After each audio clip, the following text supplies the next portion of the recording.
أعوذ بالله من الشيطان الرجيم بسم الله الرحمن الرحيم وكذلك جعلناكم أمة وسطا لتكونوا شهداء على الناس ويكون الرسول عليكم شهيدا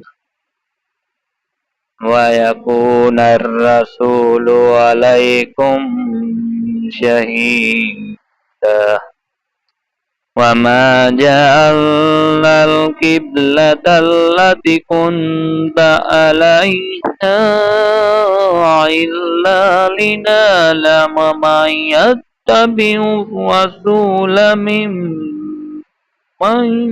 ينقلب عليه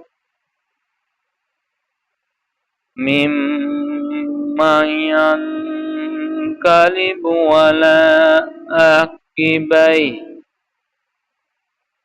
وإن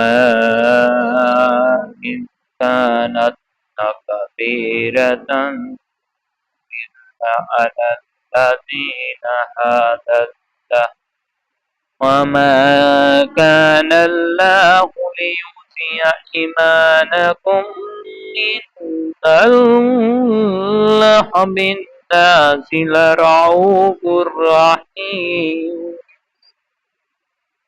आमंतु बिल्लाहि सदक़ल्लाहु हमने इसी तरह तुम्हें आदतमंद बनाया है ताकि तुम लोगों पर गवाह हो जाओ और रसूल सल्लल्लाहु अलैहि वसल्लम तुम पर गवाह हो जाएं।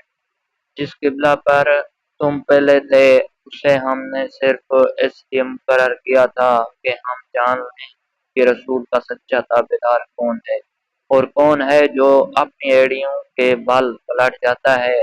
वो ये काम मुश्किल है मगर अल्लाह ने हिदायत दी है, उन पर कोई मुश्किल नहीं। अल्लाह ताला तुम्हारे ईमान ज़ाहिर नहीं करेगा।